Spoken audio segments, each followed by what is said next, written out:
세 번째 물건을 보시겠습니다. 2023년 타경 55025서 공유물 분할 경매로 나왔는데 토지만 매각으로 나왔고 건물은 매각제인데 건물은 법정시장권이 있습니다. 근데 여기 보시면 용인시 처인구 포구 그러면은 분당 바로 위죠. 그러면 사실은 상당히 좋은 곳인데 땅 가격이 5억 8,900짜리가 2억 8,800까지 떨어졌단 말이에요. 상당히 많이 떨어졌는데 이 이유는 뭐냐면은 건물이 법정시장권이 있는 건물이지만은 또 하나 문제는 지적도상 도로가 없습니다. 맹지의 땅입니다. 법정시장권은 하나도 문제가 없다는 것이 여기 보면 여기 이 누구죠? 여기 보면 이태할 하시는 분이 신청인 겸 소유자 공유자죠. 그러니까 이태하라는 사람이 이 집에 거주하고 있는 사람이거든요. 이 집에 거주하고 있는 사람이 다 팔아서 나누자고 신청한 거예요. 여기 보시면 이태할 하시는 분이 여기서 지금 살고 있죠. 살고 있는 이분이 다 팔아서 나누자고 한 건데 제가 여기에 보게끔 되면 이게 상속하신 분들이 여러 명이 되든지 아니면 이복 형제가 끼었든지 이러다 보니까 서로 협상 안 되니까 오죽 답답하면은 자기가 살고 있는 사람이 자기가 살고 있는 그 땅을 다 팔아서 나누자고 신청했겠냐고요. 그렇기 때문에 여기에 법정시장권은 그다지 문제가 없이 해결이 될 수 있을 거라고 보는데 문제는 핵심은 뭐냐면은 지적도상 도로가 없다는 겁니다. 자, 여기 보면 이 제시의 건물이 건물이 조금 넘어갔죠. 이렇게 여기 보면 현황도로가 이렇게 있습니다. 현황도로가 있는데 건물을 우리가 사는 것이 아니라 땅만 산다 보니까 이것을 우리가 제일 가격을 받고 팔으려면은 이 지적도상 도로가 없는 땅을 사서 건물을 새로 신축할 수 있으면 돈이 되는 거고 만약에 건물을 신축할 수 없다 그러면 밭을 사는 거예요. 밭을 산다는 얘기는 땅을 사는 것이 아니라 흙을 산다 이 뜻입니다. 즉 여기에 건물을 지을 수 있느냐 없느냐가 흙을 사느냐 땅을 사느냐의 차이점이 된다 이런 의미입니다. 여기 보시면 현재 진입도로로 쓰고 있는 것이 여기가 지적도상 도로고 여기는 진입도로로 쓰고 있는데 이 진입도로로 쓰고 있는 땅이 누군가 봤더니 지목은 잡종지고 여기 삼성물산 주식회사라는 법인이에요. 법인. 삼성물산 주식회사. 여기에 보면 있죠. 이렇게. 요 땅을 통해서 들어가는 겁니다. 용도 지역은 자연 녹지 지역의 자연 취락 지구입니다. 지적도상으로 봐도 여기 도로가 없죠. 요 위에 있는 것이 뭐죠? 이게 국어라는 뜻입니다. 우리가 사는 것은 요걸 지금 사는 겁니다. 여기에서부터 여기까지, 여기 국어에 있어서 여기 다리가 넘고 이렇게 들어오는 곳이 있죠. 여기가 보면 국어가 있고 여기 들어가는 곳이 있다 보니까 삼성물산 주식회사라는 것이 이 땅이에요. 이 땅. 이 현황도로입니다. 이렇게 현황도로 있는 겁니다. 보면 집은 이렇게 있고 자 가장 중요한 것은 이것이 흙이 될 것이냐 흙을 살 것이냐 땅을 살 것이냐는 것은 이 땅에 지적도상 도로가 없는데 건축허가를 받을 수 있느냐 이런 얘기입니다. 용인시 건축조례 제30조 도로의 지정 건축법 제45조에 보면 다른 사람의 땅을 이용하여 건축허가를 받을 경우에는 땅 주인의 사용수당을 받아야 된다. 다만 지방자치단체의 조례로 정하는 경우는 그러하지 아니하다. 지방자치단체의 조례로 정하는 경우는 그러하지 아니하다는 것은 용인시 조례를 보는 겁니다.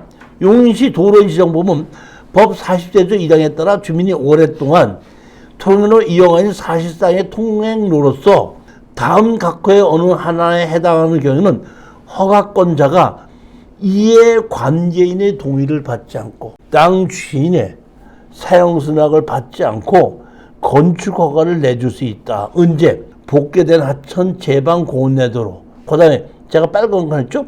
주민이 사용하고 있는 통로를 이용하여 건축허가가 된 경우. 우리 지금 건축물 과정이 있죠. 그리고 아까 여기 보시면 이렇게 현황도로가 있죠. 동도로를 이용하여 건축허가 받은 적이 있죠. 그렇지 않습니까?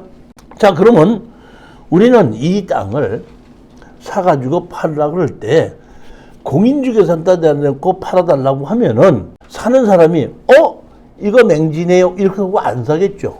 그러면 아무리 가격을 5억짜리를 2억 5천 주고 샀다고 하더라도 우리는 제가격을 받고 팔 수가 없다는 얘기입니다. 지적당 도로를 만들 수 없으니까. 그러면 지적당 도로가 만들 수 없어도 우리가 팔기 위해서는 이 땅에 건축허가를 받아서 팔아야 되는 겁니다. 그러면 내가 땅을 낙찰을 받았죠. 그러면 여기에 보면은 아까 건축물 관리장이 있었죠. 건물 주인이 있죠.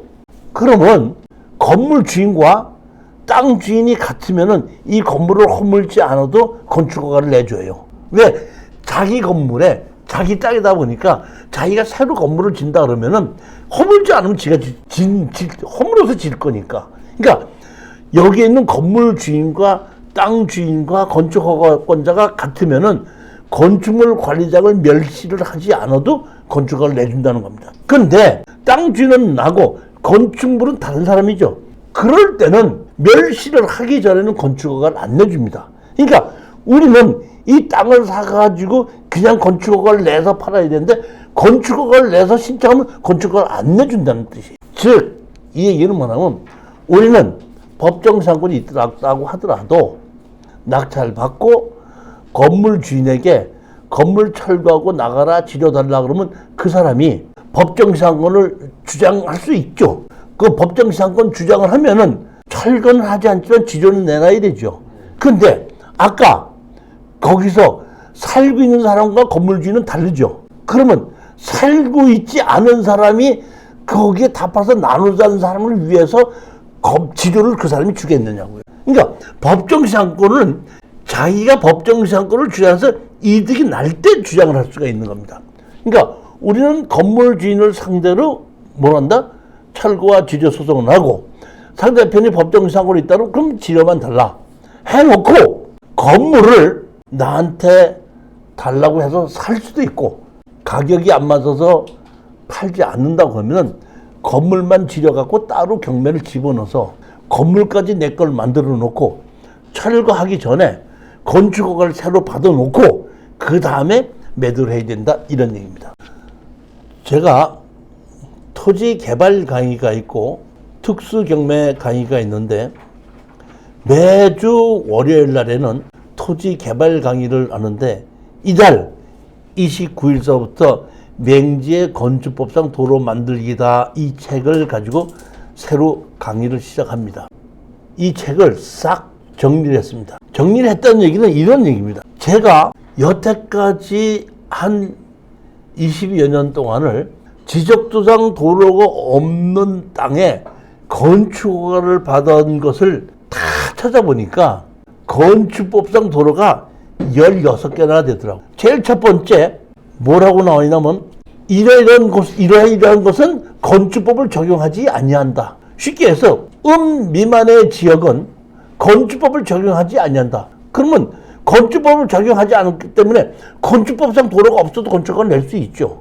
근데 무조건 미만의 지역은 다 그러냐면 미만의 지역에서도 어떤 때는 건축법을 적용하지 않는 경우가 있고 어떤 때는 건축법을 적용하는 경우가 있는데 그걸 실전 사례 갖고 적용하는 겁니다.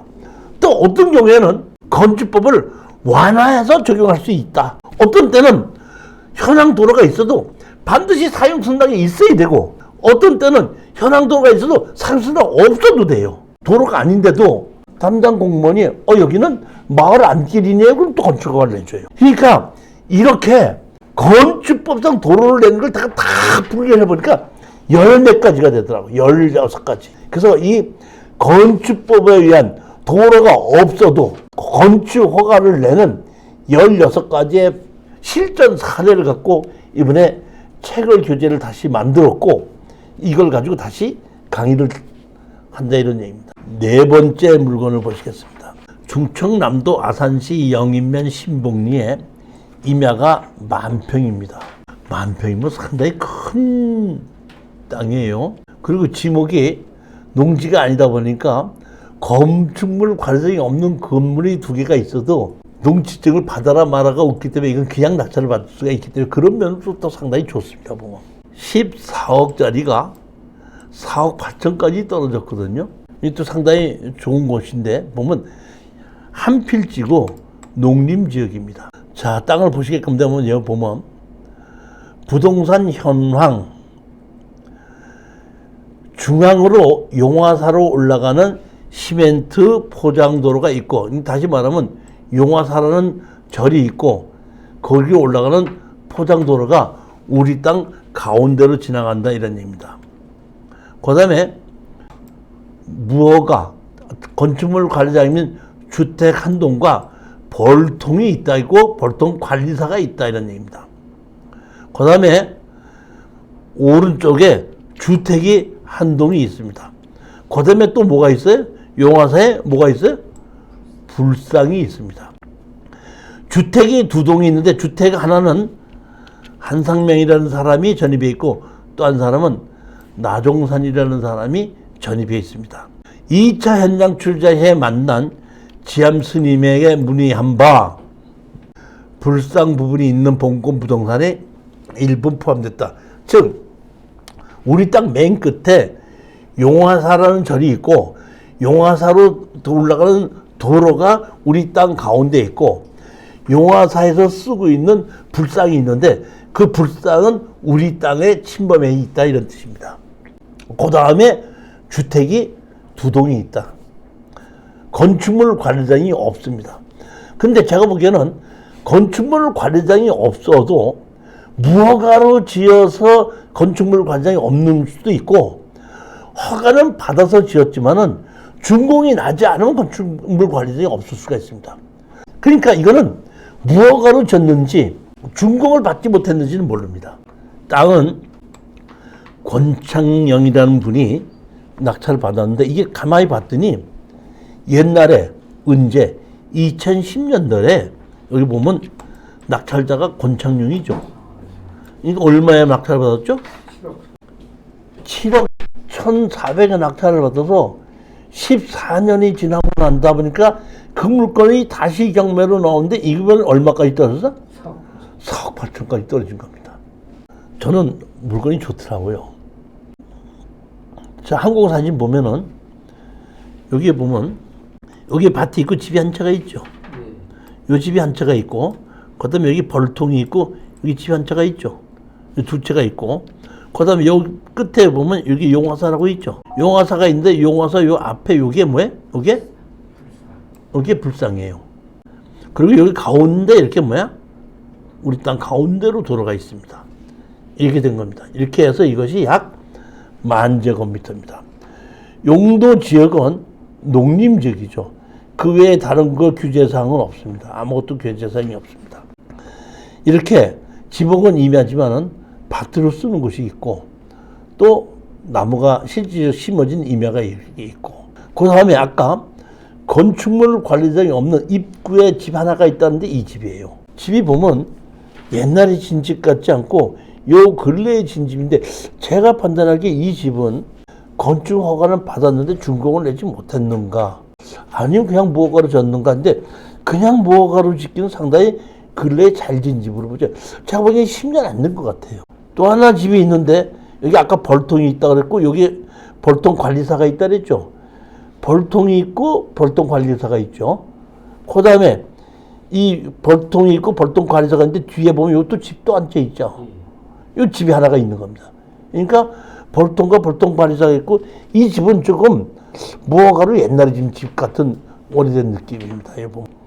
그 다음에 쭉 올라가서 맨 끝에 여기에 뭐가 있죠? 이게 불상 하나 있죠. 그러니까 여기에 이렇게 축대가 써져 있지 않습니까? 그러니까 이 불상이 있는 곳까지는 측량해보면 우리 땅으로 수 있긴 있겠지만은 용화사에서 쓰고 있기 때문에 제가 판단하기에는 그 현재 있는 건물 주인이 뭐 어떻게 되는지는 모르겠지만 주인인지 뭐 어떻게 되는지 모르겠지만은 여기에 있는 그 용화사 이것은 이만큼을 잘라서 용화사에다 팔든지 시주를 하든지 하고 나머지 건물 2개를 갖고 있는 사람하고 협상을 해서 땅을 팔든지 아니면 건물을 우리가 사든지 해서 우리는 매도를 해야 되는데 제가 보면 도로를 중간에 주고 오른쪽은 임야 상태로 있고 왼쪽은 지금 농지 상태로 있는 것 같아요. 그러면 여기 보면 우리가 농지는 농지연금으로도 주고 뭐 많이 주는데 임야도 임업 및 산촌 진흥 촉진에 관한 법률에 의해서 임업 후계자로 지정을 하게끔 되면 지원을 해주고 대출도 해주고 하는 것이 있습니다. 그러니까 이 임야를 가지고 임업 후계자를 만들어 버리면은 또 국가에서 지원을 받을 수 있다는 겁니다. 그래서 후계자의 자격 요건 해갖고 임업 분야 40시간 이상 이수한 자, 단 임업 관련 대학 고등학교 졸업자에 한해서는 면제를 한다. 그래갖고 여기 보면 개인 독림 혼자서 나무를 심는다 이런 얘기죠. 보면 3헥타르 이상 뭐 해갖고 이런 조건이 있는데 이런 조건에 의해서 독림가 다시 말하면 나무를 심는 사람이 돼서 국가에서도 보조를 받을 수 있지 않냐고 보는 건데 궁극적으로는 제가 보기에는 앞에서부터 임야 있는 쪽을 형질병에서 잘라서 공장이나 창고 용지나 뭐 이런 식으로 해서 조금씩 팔아도 제가 보기엔 얼마만 팔아도 금방 될 거라고 보고 자 어저께 뉴스에서 무슨 발표를 했죠? GTX를 연장한다고 그랬죠? 어디까지 연장한대요? 천안 지나서 아산까지 간다고 그랬지 않습니까? 이 아산이 제가 보면 항상 보면은 교통이 새로 만들어지게끔 되면 부동산 가격이 올라요. 제가 보기에는 지금 다른 지방에 있는 물건을 잘 안 고르고 수도권, 경기도 쪽을 제가 많이 고르는 것이 다 GTX로 해서 연결되는 그 땅이 경기도 수도권이에요. 예전에 보면은 수도권인 경우에는 수도권 정비법에 의해서 대규모 개발을 이렇게 규제를 했었는데 어떤 일인지 용인에 삼성이나 SK가 삼성전자가 대규모 들어가게끔 허락을 해주는 걸 보고 정부에서도 수도권 규제가 문제가 아니라 우리가 먹고 살 이 전자 단지는 그대로 밀어붙여서 만들어야 되겠다 싶은 생각인 것 같아요. 하다 보니까 여기 용인, 아산, 평택 이쪽으로가 지금 전자 쪽으로 많이 가는데 여기에 만평 한번 사업 투자해볼 만하지 않나 이렇게 생각을 합니다. 이 토지개발 강의는 29일 날 이 시작해서 2월달 한 달 하고 이게 3월달, 4월달 그 다음에 이게 5월달 해서 여기에 매주 월요일 날 3시서부터 5시 반까지 강의를 하고 야간 강의는 없습니다. 그 대신 3시서부터 5시 반까지 강의를 하고 나면 편집해서 바로 올리니까 동영상으로도 언제든지 수강하실 수 있습니다.